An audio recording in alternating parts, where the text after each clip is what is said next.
Hello, I'm special guest announcer, the MDK computer from Demolition Man, and this is Potato Sandwich, formerly known as One Topic. Please welcome Autumn Fisher and Greg Russ. Murder, death, kill, murder, death, kill, murder, death, kill. My neighbor started blasting Mumford and Sons. And now the lawnmower's going on outside. I forget what their songs are, Mumford and Sons. It doesn't matter. They were very of the time. Oh no, Little Lion Man's so good. No, it was all that stomp-clap music. I know, but Hopeless Wanderer is so good.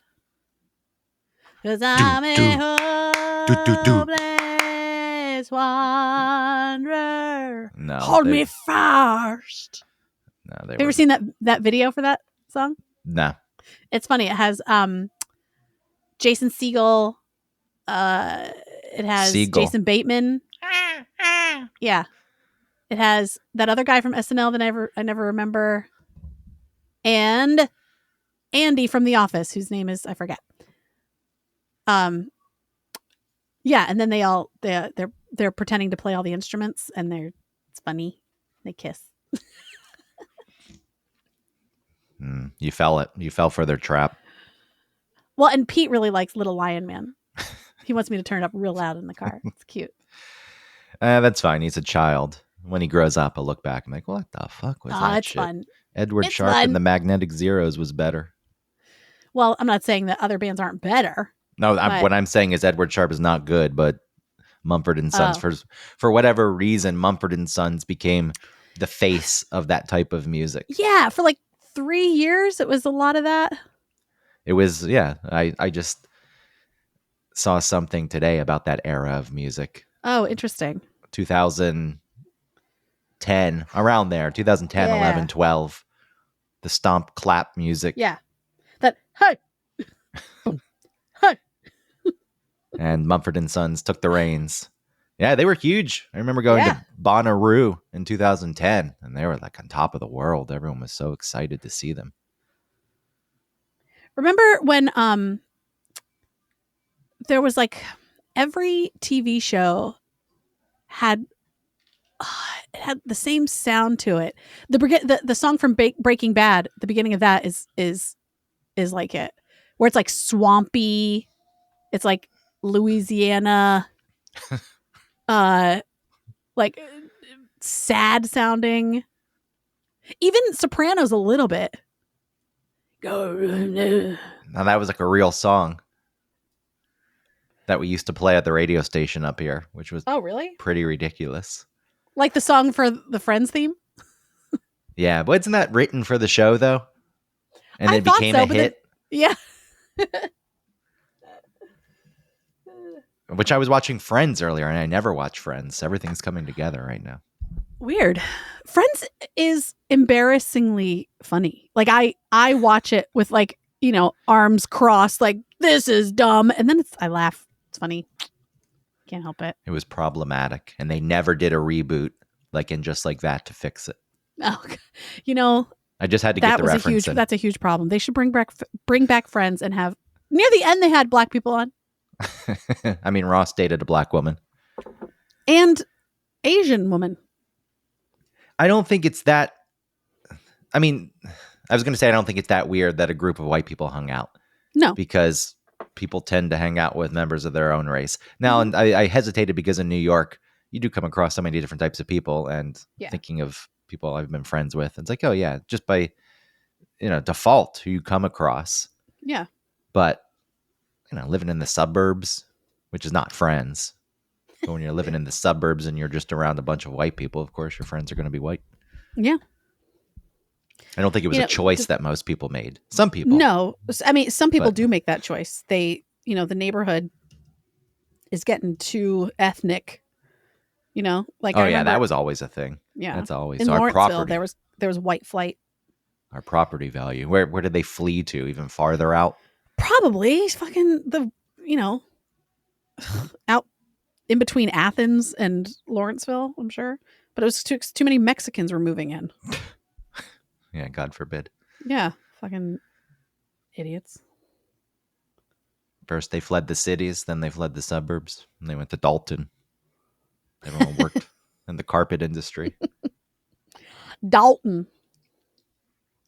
We just don't have the heart to move all the way to Chattanooga, where it would be way cooler to fucking live instead of Dalton.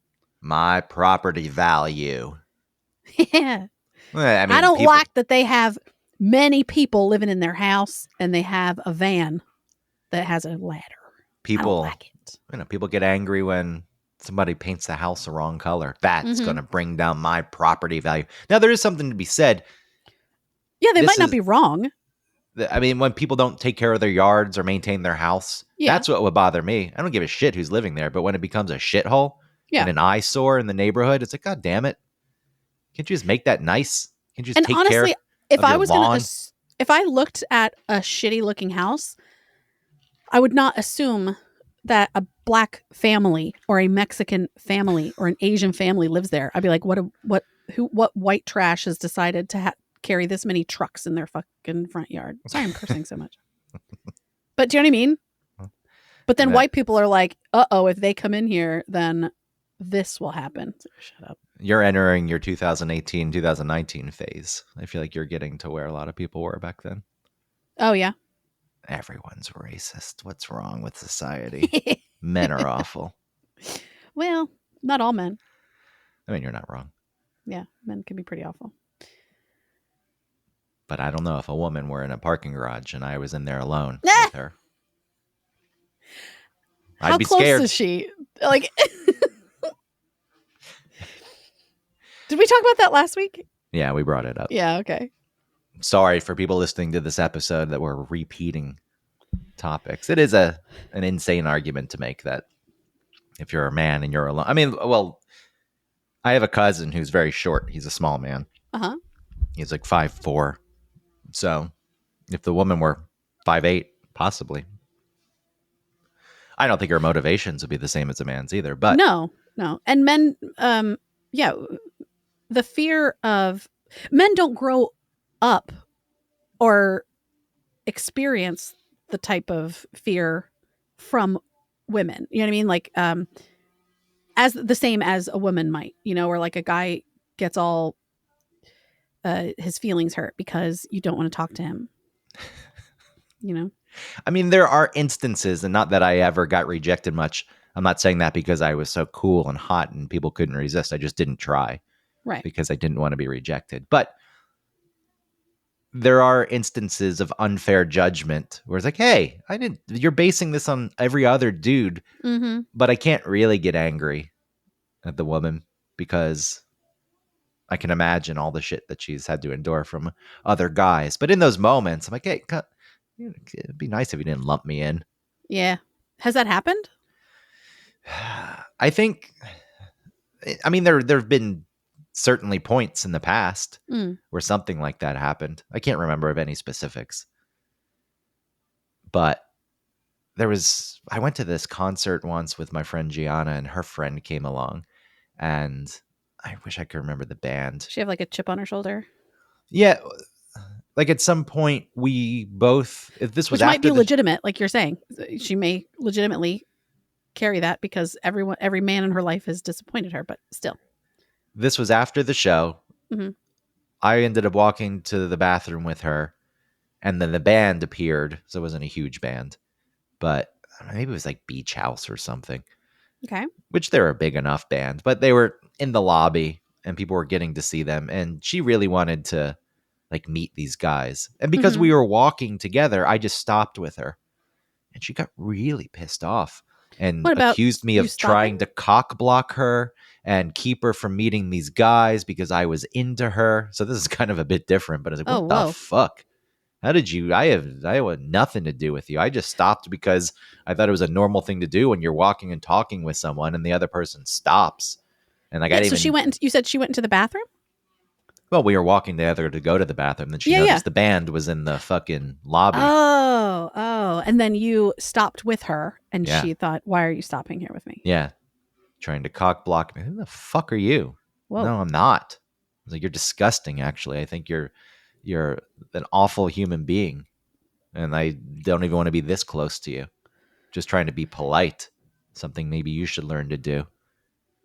You're not as good looking as you think. Your hair's all fucking stringy. And you have on shit! too much makeup. You resentful. I just wish I could say. There was another woman. Now that we're talking about this, there have been fewer instances of,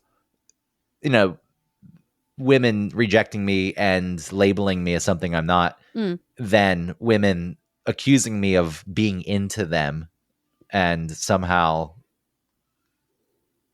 being a creep or something along those lines. Oh, okay. Because there was another woman, and this was when I was like dating Molly, and we were hanging out with her friends, but it became like a bigger friend group, and this fucking woman came up, and I don't remember how the conversation even got to this point, but yeah, she started saying that I wanted to, like, I don't remember what she said, but it was something along the same lines of like, you're into me and I'm not into you. I was like, I'm not. You look like a fucking whitefish. That's what I started calling her the rest of the night. I was like, where's whitefish? Oh, because she like fucked with you. So now you're like carte blanche, bitch. Yeah. Floodgate. But then that kind of makes her point. Oh, you're just angry now. Oh, yeah. I just don't know where do women, where do these people get that? Like, I don't think that I give off that energy at all. And I don't, my actions don't imply, like, even if I am into someone, I was like, I'm not, especially if I'm just meeting them, a person to like put that out there. So yeah, it's like, it just felt like to me, it was pulled out of thin air. It's like, I where did you get this? Because I was talking to you. If I give you the benefit of the doubt, right? Let's just say everything happened exactly that way, which I'm assuming it is, honestly. Oh, well, thank you. Somebody you've known for how long? And still no, I'm saying, no, let me finish. 18 autumn. It's like, I can't give you the benefit of the doubt. No, I am. No, I know that sounded weird. What I'm saying is, let's say that is exactly how it happened. And I believe you. Like, I believe that it did happen that way. But let's just put that out of the argument, that like, well, maybe none of that. Let's just say that's correct. There are people, not just women, but people that need to recreate stuff so that they can master it. And so even if it's not there, they're going to sort of make that happen so that they can do that dance with someone. Something has made them uncomfortable. Maybe she did think that because you were, any of these people, but maybe if you were being kind or interested in her in some way, maybe that scared her or reminded her of something in the past without her thinking this consciously, right? But something made her uncomfortable, and so she had to master it back and say, don't make excuses. These people that take your psychosis and your neuroticism and keep it to yourself. Don't dump it on other people. Oh, no, I'm not saying it's right. It's fucked up. She shouldn't have done that. Absolutely. I'm just saying maybe that's where it comes from. Because men do that too. I mean, men will find their moms and like recreate that whole thing with their spouses or their girlfriends. How so? I mean, I know there's guys who want to be mothered. Like, do this stuff for me because I can't handle it myself. Well, part of the mothering is like being afraid of their wives a little bit. And then maybe the wife or girlfriend is that way also. And that's why it, like, quote unquote, works for them. Because that's what she saw her mom do to her dad. And now that's her. And like, that's the only way to feel comfortable is to like control what they're doing, or the only way for them to prove their love is so that the man's love to them, It's a failed experiment. We should be eradicated. If there is a God, he should be looking, or she, it, whatever the fuck it is, should be looking down on earth and saying, this didn't work out. Snap the fingers, end it all. Eradicate us. Yeah, but even knowing that about ourselves, isn't that progress in itself? No, because nobody, you would think the progress is, oh, well, I was, my formative years had a big impact on me. The way my parents were really helped shape who I am. Mm-hmm. But I should recognize that and be able to find a way through it. But no, everyone just people do blindly wander around. But that's the thing. People do that. Not everyone can do it, but people do that. No fucking ownership. Yeah, it's just the way I am. I'm going to accuse you of cock blocking me because I'm so fucking full of myself. But how old were you when this happened? How old were they too? I was probably like 28, and Gianna was a little bit younger than me. Yeah. So maybe I she don't just know. hadn't figured stuff out yet. Figured and you didn't what either out? if you continued to call her whitefish the rest of the night. That was a different woman. Oh. That's what she looked like. What's a whitefish? There's a lot of whitefish. Look up a whitefish. That's what she looked like to me. What defining characteristics does a whitefish have that sets it apart from other fish? I don't know, but it was very it's kind fitting. of cute. That's I could see this having like a human face to it. Like I could see why someone may be called a whitefish. Like the face kind of comes to a point. Yeah. Big bulging eyes. Lips. Yeah. Fucking whitefish. Wonder what whitefish is up to these days. Oh. What the fuck is that? Are you baking a pie? No, laundry.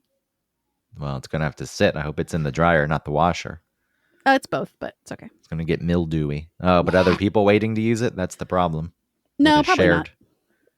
It'll be right. It's a Saturday. That's a big laundry day. Well, I know. I'm not trying to send you away. I would be annoyed if I had to wait. They'll be fine. It's fine. It's all good. How many clothes do you have? What's that? Do you have too many clothes?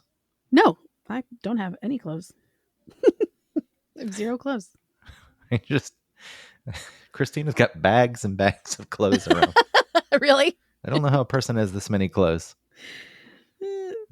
She has bags of clothes? I don't get it. What do you mean? Well, I think at some point there was an attempt to consolidate and send things to Goodwill. Okay.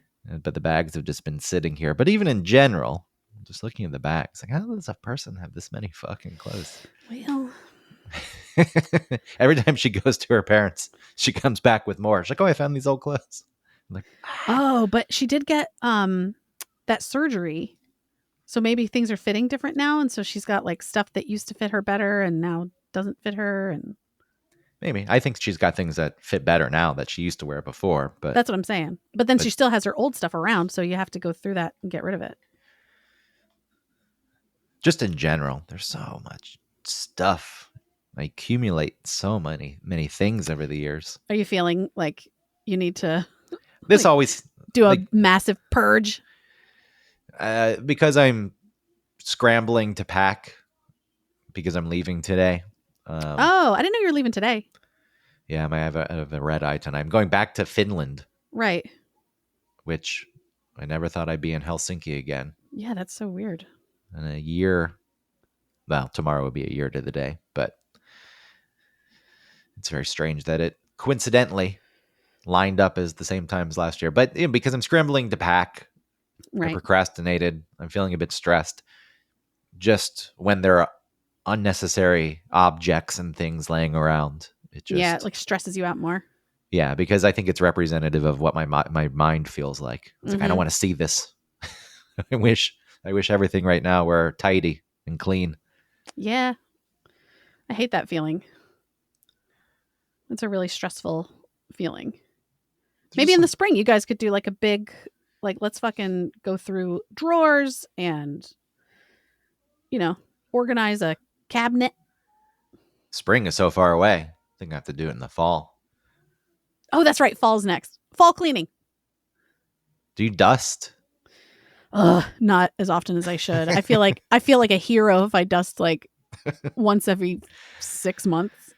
Do most people dust? I don't know. I had psychotic parents. I don't dust enough. You want to talk about your parents impact you? My parents certainly did not impact me on that way because both of my parents are very clean. Like the house was always spotless. Yeah. And there wasn't unnecessary things lying around. It's like I didn't get any of that. They never forced it on me though. They didn't as neat as they were. They never really forced me to make my bed. I mean, my mom would go in and do it. Oh, so you didn't have to. But was your bed made almost every day? Yeah. Oh. They just didn't make you do it. I mean, my mother would do my laundry even when I was a teenager. But that didn't carry over either. I don't expect people to do those things for me. Right. Yeah. I will say that Christina, it's because she gets up second for the most part. I get up first, and then she quickly makes the bed. I would make the bed. I have no problems making the bed. No, It's not like I refuse to make the bed because I'm a man. It's your job, bitch. Yeah. Joe was doing, like, they made him do his own laundry when he was like 10. Yeah, it's kind of weird. And his dad would make him read a book in the summer and write a book report about it. I'm glad my parents weren't like that. Yeah, for the most part, he feels like really grateful for all the things that, and like the self-reliance that they taught him. But then some things like that, like the book report, he's like, come on, what the fuck? Yeah. And there are ways you can instill that without going so far. Yeah. The importance, because at that point you're making reading a chore. Like, even if you think reading is important and you want your kid to read, when you make it an assignment and a chore, it's like, are you going to get anything out of it? It almost is like home should be safer than that. You know, it feels like I want to be able to enjoy myself without someone saying, hey, that thing you're enjoying, let's turn it into an assignment, like you said. Oh man, it's like when parents force their kids to play sports. It's like, does the kid want to play the game? No? Then why are you doing it? It's hard though, because like the kid does want to play, and then when they realize that they might not be good at something about it and they need to practice and work on it, if they don't have that bug in them, then they'll want to quit. But if you push them, then they're grateful, you know, just like piano lessons or something. You know, a kid doesn't want to practice and doesn't want to be like crying at the piano practicing or like having whatever. But then as an adult, they're able to play the piano, and it's like they love that their parents pushed them. So it's hard I agree with you on that. I feel like that's a totally different thing. Is it? Well, because I know that they're just in general, it's like, I want my kid to play baseball, so my kid's going to play baseball. And the kid never really even wanted to start playing baseball. But yes, I agree with you that once a kid starts doing something and it presents a challenge and they're not the best, it's better to find a way through that than to just let them quit. Because that's not setting them up for anything good later on. It's like, yeah, got a little too hard. You're not the best at it. Quit it. Yeah. I'm wondering if I should put Pete back in lacrosse. Well, why doesn't he want to play? He's lazy. A big kid. I know. He's just lazy. Well, I think, is that a problem with most kids these days? Probably. But I don't know. Some kids are really into it. But they also have like really sporty parents. Yeah. You know? And Pete does not have that. Joe's sporty. If he was around like 24/7, then maybe, you know, Pete would have a little bit more like enthusiasm. But it's like, I've only gone out with him twice to like throw the ball with him. I really enjoy stuff like that, but I just don't, it's not on my docket to do, like in my downtime. Was my dad? No, my dad played soccer and he was good at it. I remember hearing how he was really good, and he played on like 2 teams. And I played. In like high school or college? In high school. He didn't go to college. He went to the Air Force. Oh, okay. I think there was some interest in a college, but he just decided to go to the Air Force. Yeah. He didn't go to college after the Air Force. He went to school, like he learned his trade there. Yep. Went to the Air Force, learned the trade. I think he was a mechanic at that point. And then got the job and stayed there for fucking 40 years. Yeah, his whole career. Yeah, it's crazy. Working on cargo planes at Lockheed, building cargo planes. I make sure I say cargo planes since, you know, Lockheed makes missiles and stuff, and people are like, fuck it. You're gonna get doxxed. Yeah, possibly. There was this this person I went to high school with, and before I moved to New York, like we just kind of met up and we went to Astoria in Cabbagetown to get a drink. Oh. And she was working at Lockheed. And like she started trashing my dad to me. She's like, people don't really like him. What? I was like, why are you fucking telling me this? People don't like him. I think plenty of people liked him. I think that she was 20-something years old and probably didn't like the fact that my dad held people accountable. I know he was like a good manager. Like people liked him, but he was also a tough manager, which is part of being a manager. It's like you got to get the best out of people. Yeah. And especially if you're in a military situation, right? Well, that's not military. They were making military planes for the military, but it's not. Oh, they were on a base. No. No? No, it's a private company. It's not military. Oh, Lockheed. For some reason, I was thinking of that place in Marietta. Well, Lockheed is right next to Dobbins Air Force Base. Okay, that's what I was thinking of, is Dobbins. Okay, sorry. Yeah.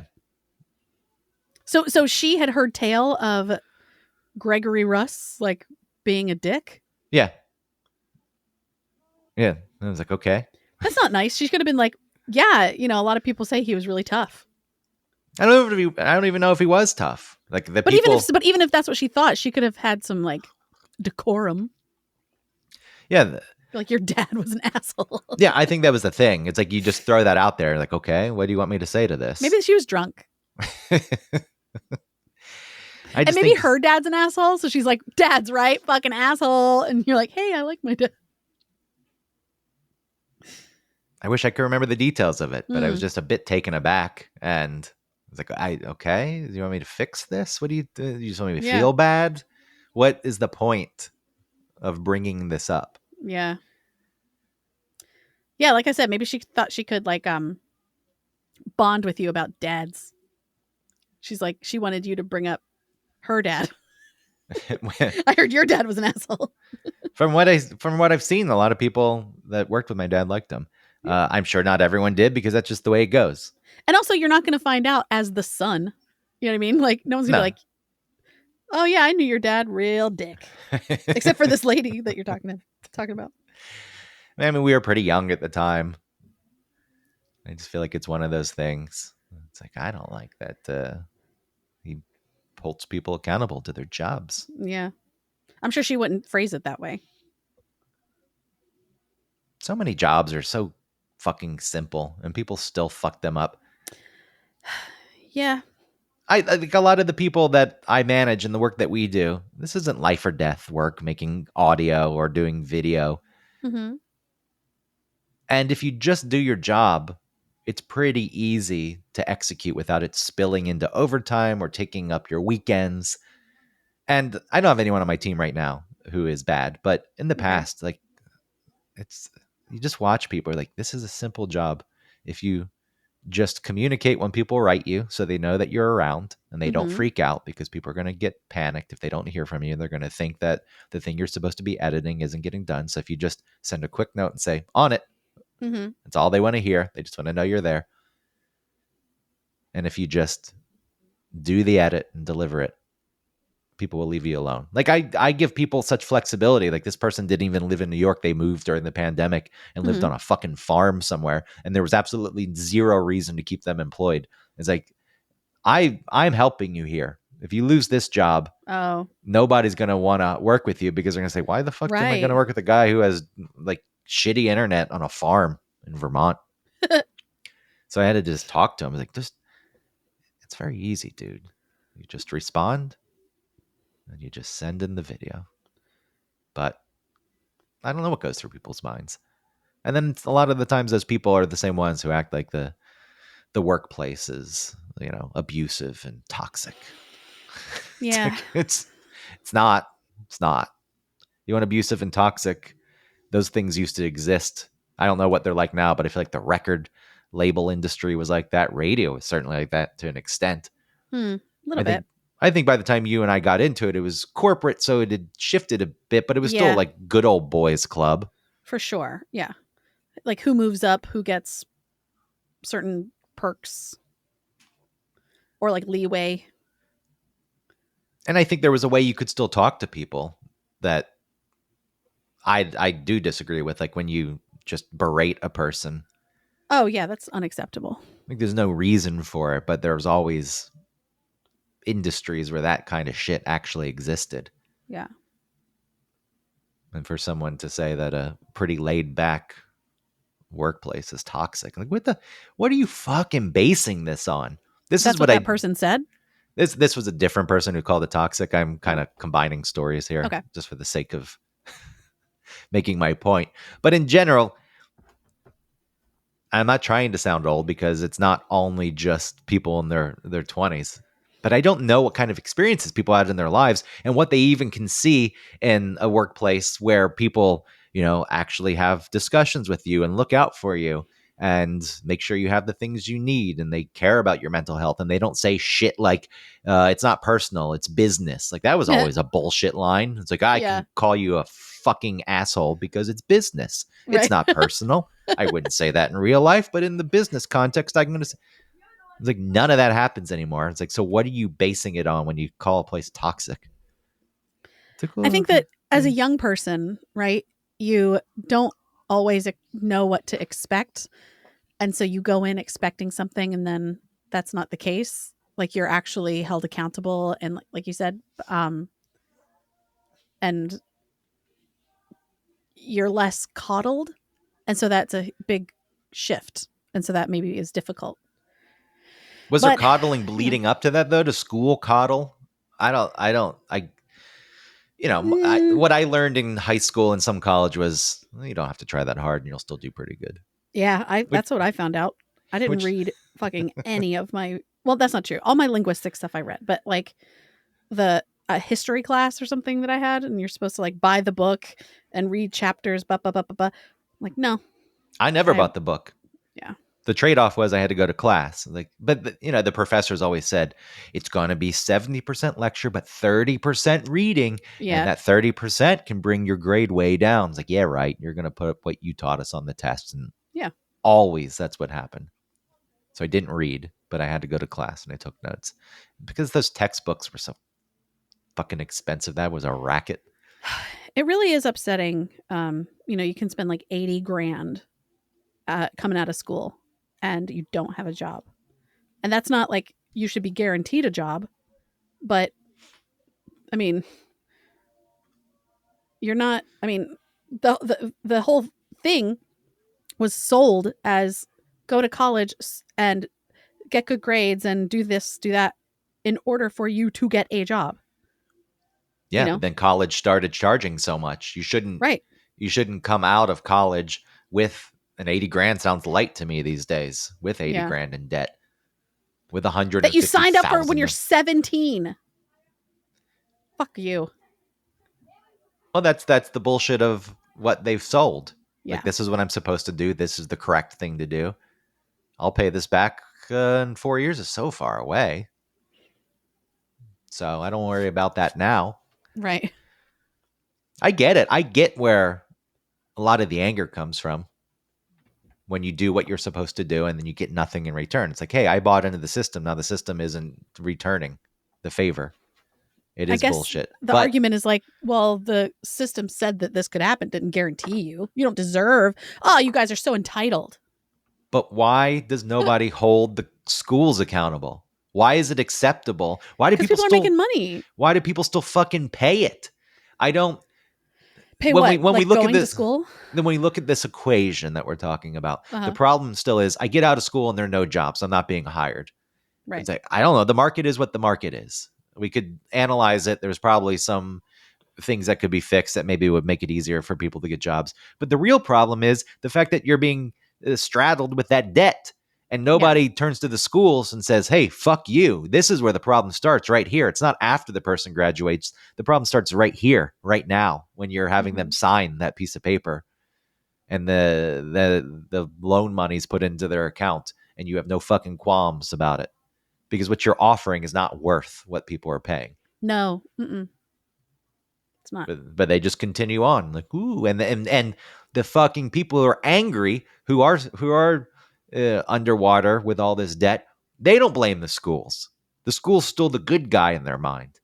The higher education. Who's the bad guy? The government for not the school is the bad guy. Oh, you're talking about them? No, to the person. If they're not blaming the school, who are they blaming? It's private business. Which there are many issues. Yes. There's so many fucking issues. Like, even if you do get a job, the fact that corporations are going to pay you $28,000 a year because they know people are so desperate for jobs they can get away with it. Like, that's bullshit in its own right. You should pay what the job is worth and not take advantage of the fact that there are so many people desperate for jobs that somebody's going to say yes. Like, that's garbage also. And I'm not saying there's no blame to be placed there. For sure. It's just, they can save money and then other people can make more money. So why would they want that to change? It's to the people that are making the decision, it's to their benefit. So why they're not going to do that unless they had some sort of like ethics or principle. I mean, it'd be nice to run a business and say, let's take care of our employees.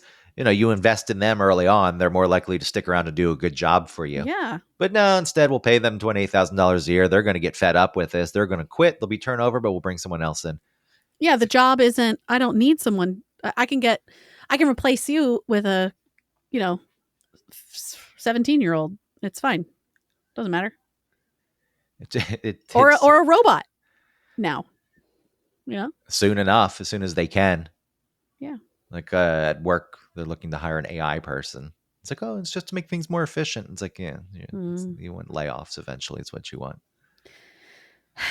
But, I really am not like, I mean, I was going to say like not a socialist.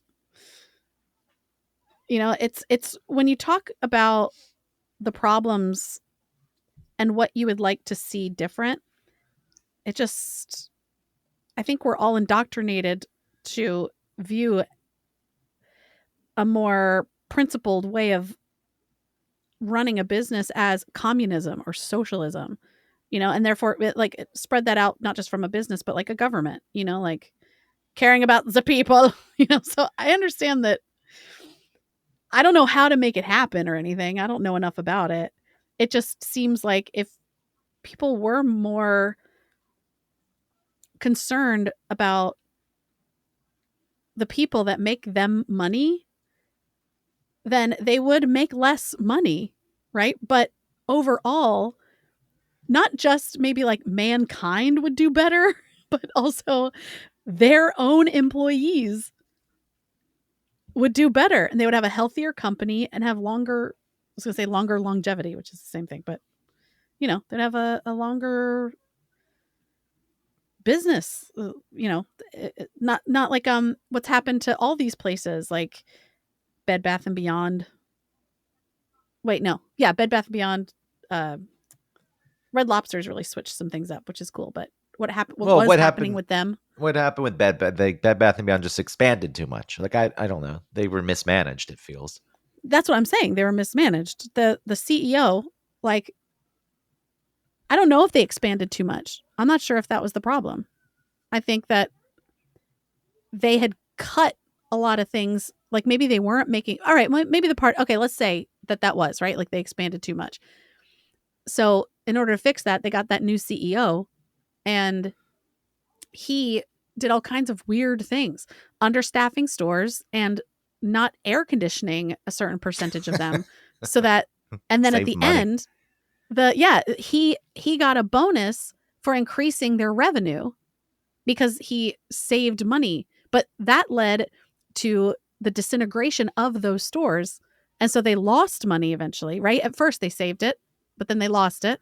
And then he resigned, I guess. And then they went under, and he still made $1 bajillion and went on to like do some other bullshit. Who are the people giving him the fucking bonus? Nobody's looking. It's the structure of the company, right? Like if you save this much at this quarter or whatever, or increase the, what is that? That can't be the only metric though. Like it clearly is because he made the money, but is like, who the fuck is setting that up? It's like the metric should be the overall health of the company, not just because one quarter you save some money. It's just the way it is. It's just the way that it's been. So they're like, this is it. This is how you do it. This is how business is done. Mismanagement across the board. Mm-hmm. Capitalism, going back to, you said you're not a socialist.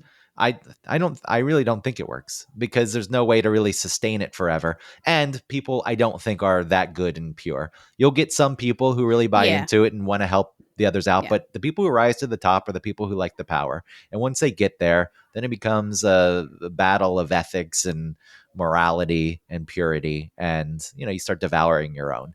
It doesn't work. Capitalism. Yeah, the people that have the compassion or the ethics, they aren't going to make as much money and therefore are deemed less successful.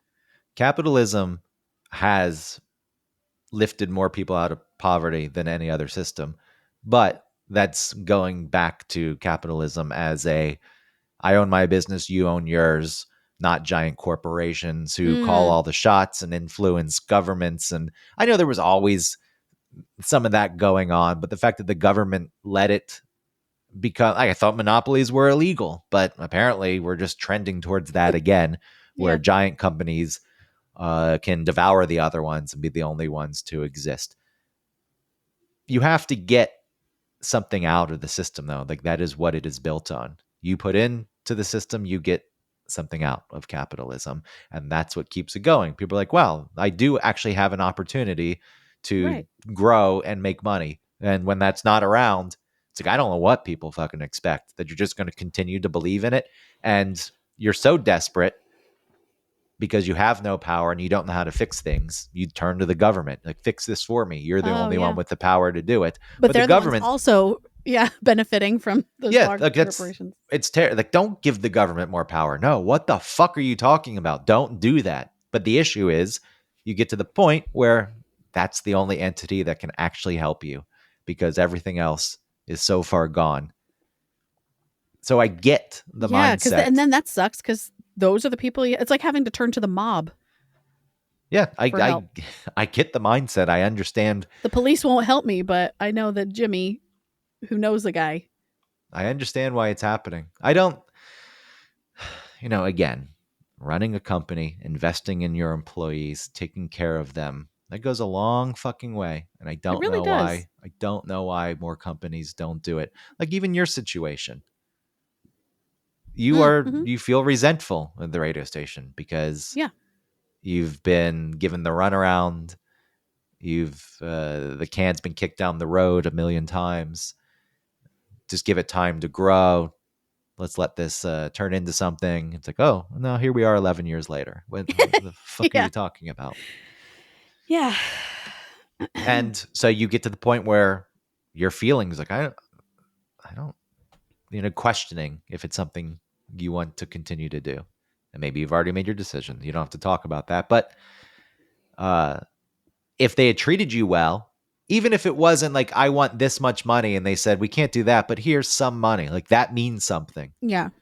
When you see a manager making an effort to work with you and to look out for you, even if they can't get exactly where you want to go, it's like, okay, excuse me. Well, thanks for, helping and trying.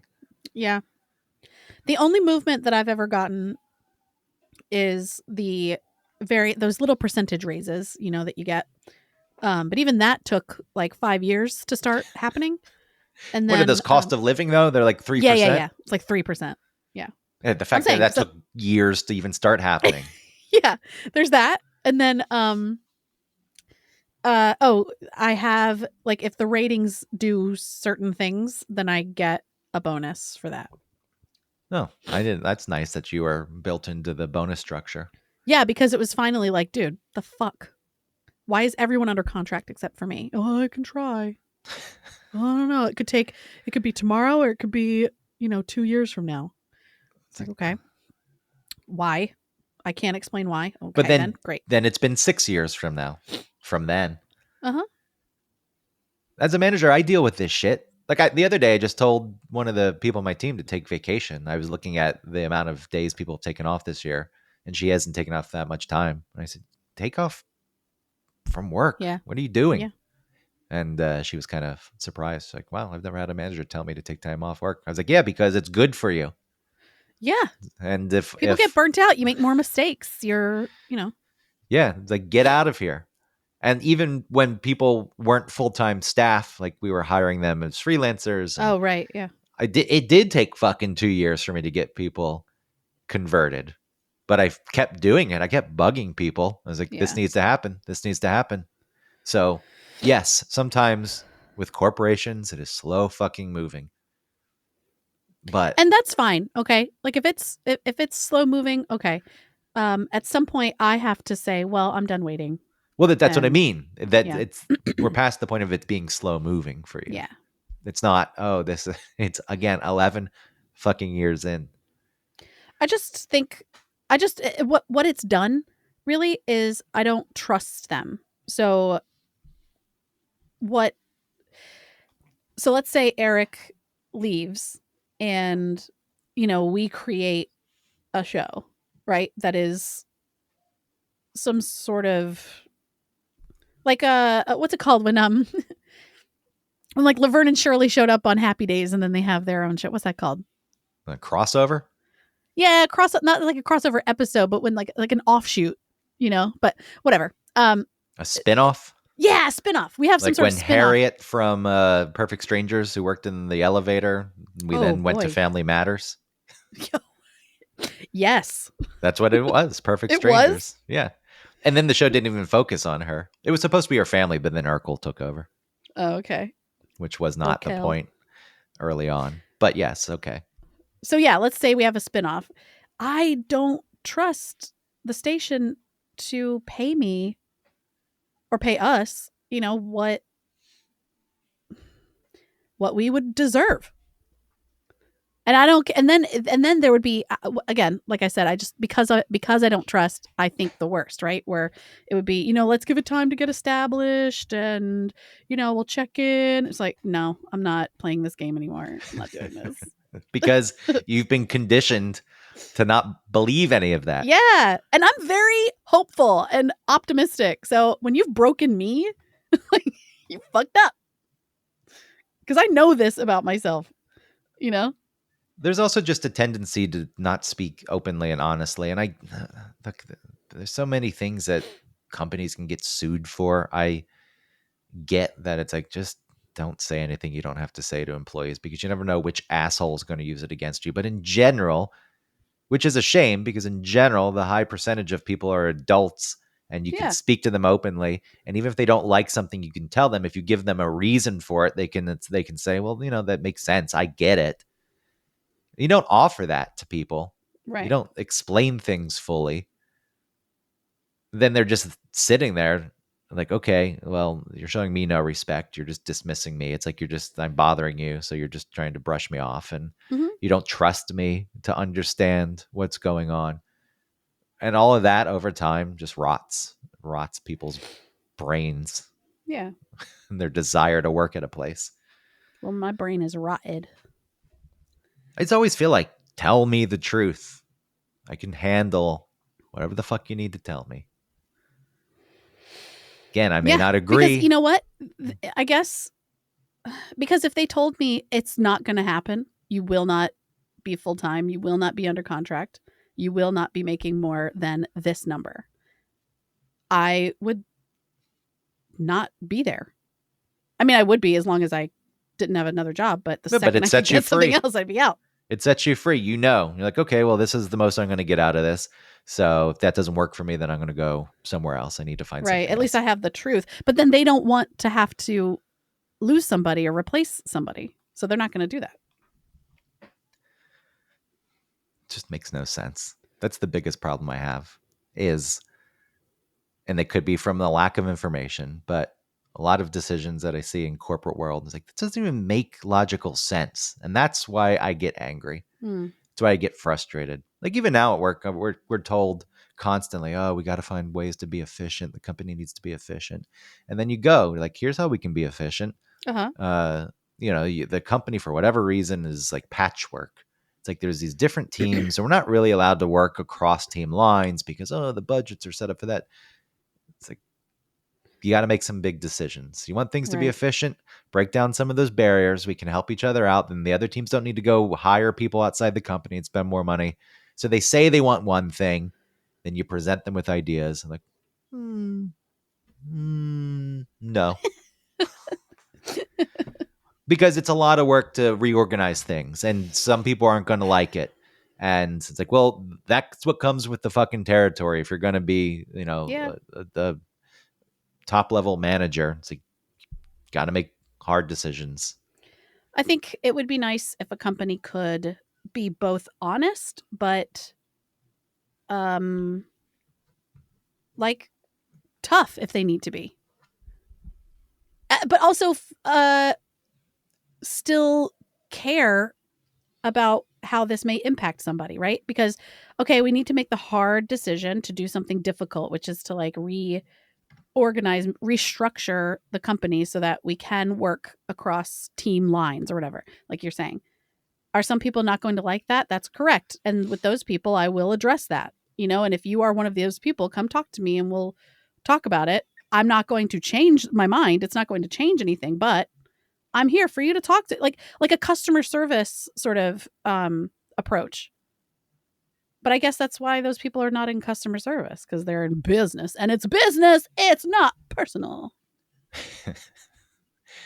Yep, the old tagline. And if you don't want to like make the big decisions, but you explain why, that's an instance of, okay, like that's too much to ask right now. We just can't do that. I don't like that. Do you have any other plans? Any other ideas? Yeah, it's like, I don't like that response, but you gave me a reason why, and I can accept that. But when you just like, no, and then it's like, okay, well, what you say you want, and then your actions, when somebody presents you with what you say you want, when it goes against that, it's like, well, I don't know what to make of any of this. Well, then makes it so, well, I'm not going to try if you ask me That's again. part of it. It's like, I don't, I don't know what to believe when you say that you need certain things. Like, it's like, now we're just in the hall of mirrors. It's like, I don't, okay. Like, did I do this extra work for you to just be like, nah? I can easily say, all right, look, you pay me to do just my job. I'll do that. I'll collect my paycheck. It's like, not necessarily what I want to do. Is that what you want your employees to do? Yes, we have jobs to do, but you want them to just like, all right, I'm just going to do the minimum. Mm-hmm. It's a strange way to run things. And I know there's a lot I'm not privy to, like the whole business side of it. It's like, it is a business. That's why it exists. I'm not interested in that part of it. So I understand that decisions need to be made based on that. And if you give me the explanation, then I can at least say, got it. Yeah. But management really does become, it's weird. I feel like some people become advocates of the company and then they'll just shit all over employees. Like, nah. And it's like a weird thing. Well, it ingratiates them with the higher ups. Yeah. It delineates them from them. It's pathetic. Right? It's fucking pathetic. I'm in now with them and I'll prove to them I'm one of them.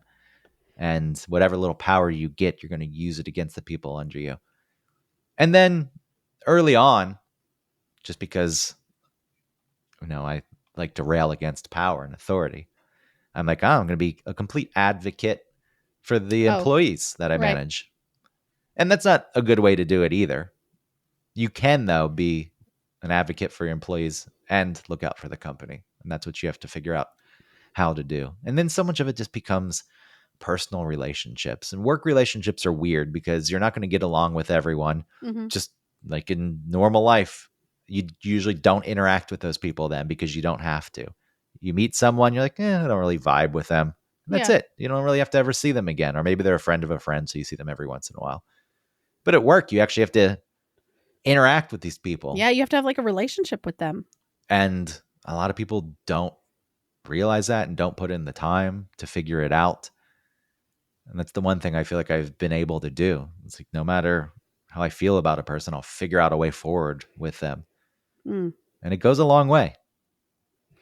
Did you ever like read anything about management styles or? Nah. No. Nope. Was it just trial and error and you just happened to be like okay at it?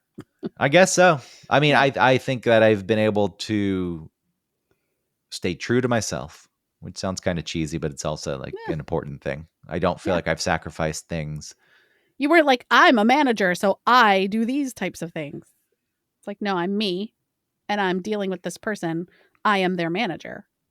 It's kind of like a game. It's like, all right, you created the game. The company is the one who set the rules of the game.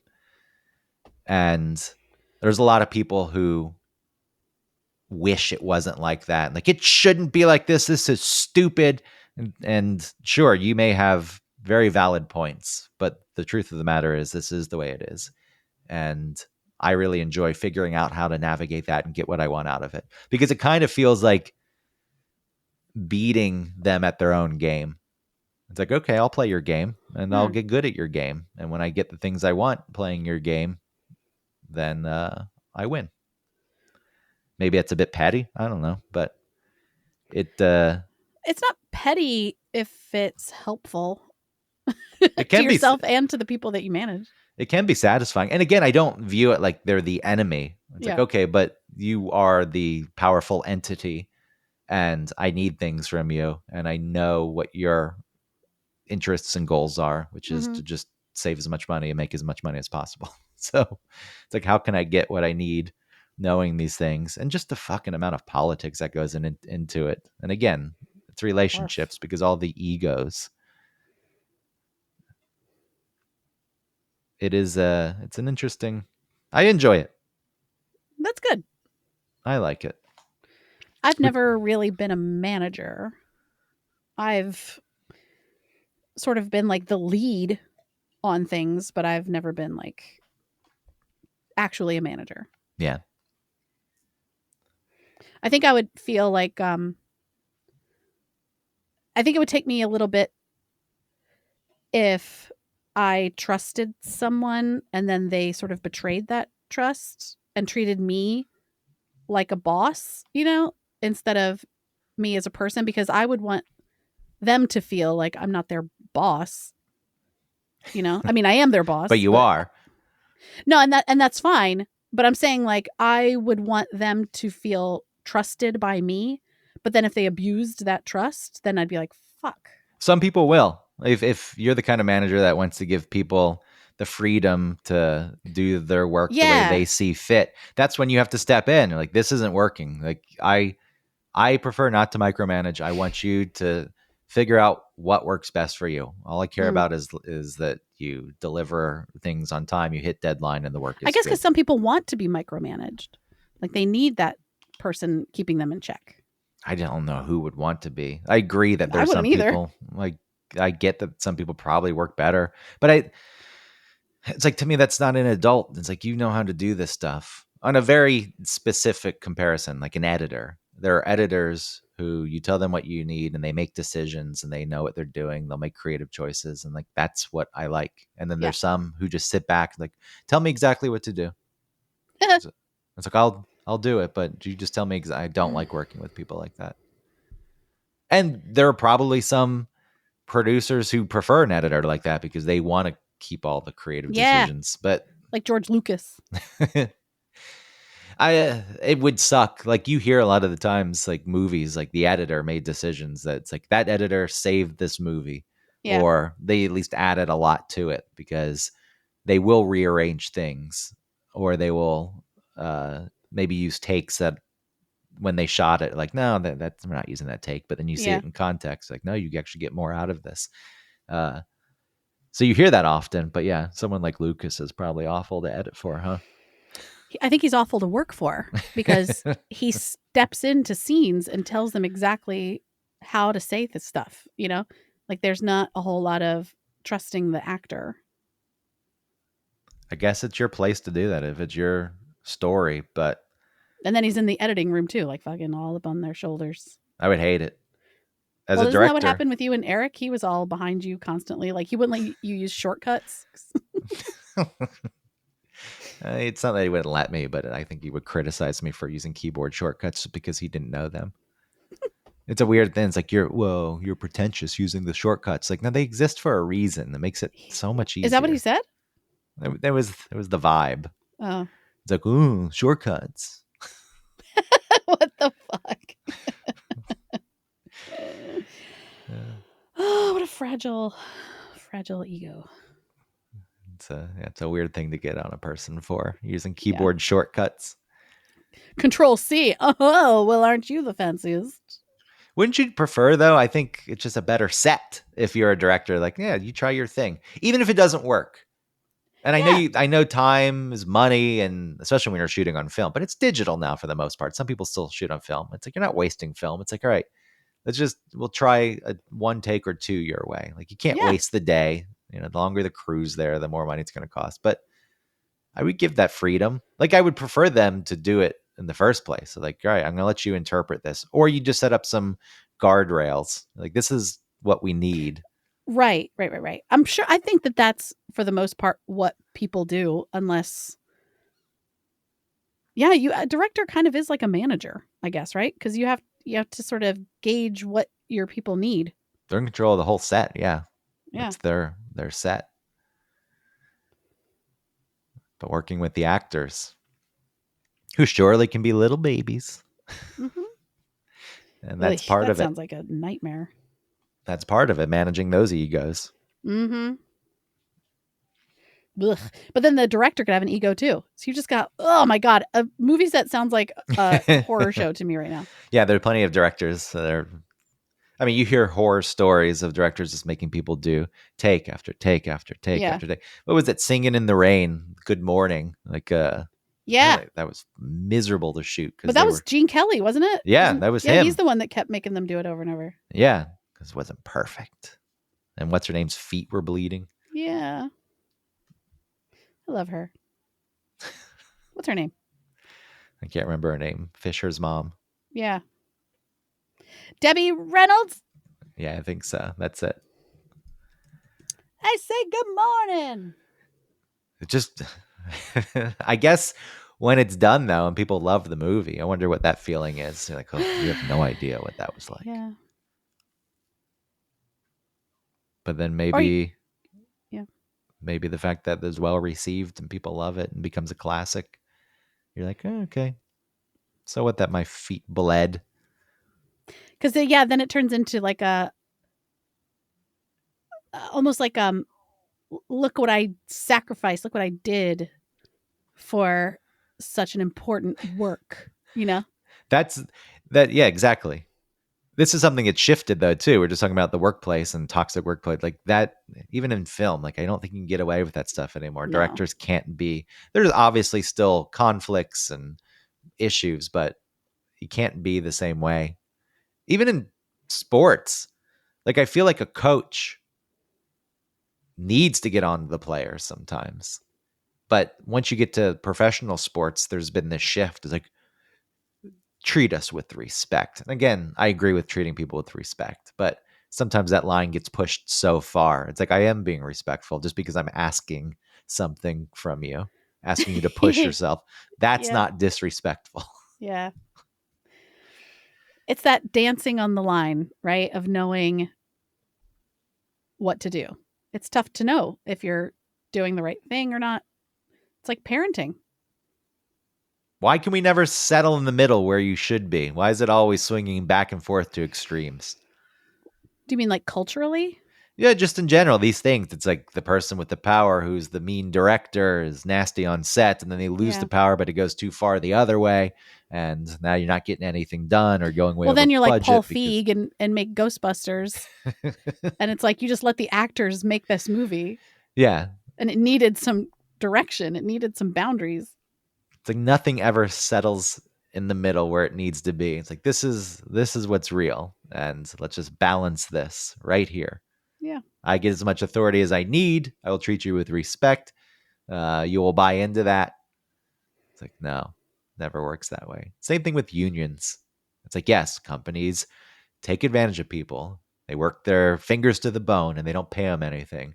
And then the unions get power. And it's like, oh, that's a 5-person job? No, it's a 15-person job. And everyone's going to work 15 hours, but that's because we want to, because there's double time overtime. And then you tax the whole system and everything costs so much more than it needs to. Yeah, I guess it's human nature to be advantageous. That's why socialism with that being wouldn't work. said, well, there's that.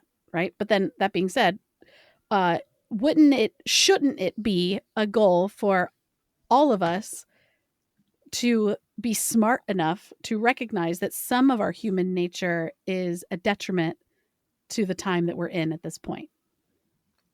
So how about we not just go with our human nature, because like maybe human nature is to also like kill that guy. Because it would be advantageous for whatever. I could take his whatever. It's like, we're not doing that because we're smarter than that. It would be nice if people were smart. Like the capability to be smarter than that's definitely there. Yeah. But do people use it? No, not often. Some people. I feel like more often than not, we just don't know about it. Like there's a billion decisions that people make every day to be kind, and it's not, you just don't see it because it's not big and off-putting. I like to think. Okay, I'll give you that. I won't argue it. Yeah. No need to be completely cynical. Yeah. I'm trying not to be, but that's a discussion for another time because we're out of time. All right, go pack for Helsinki. Yeah, going back, joining the radio show at 1 a.m.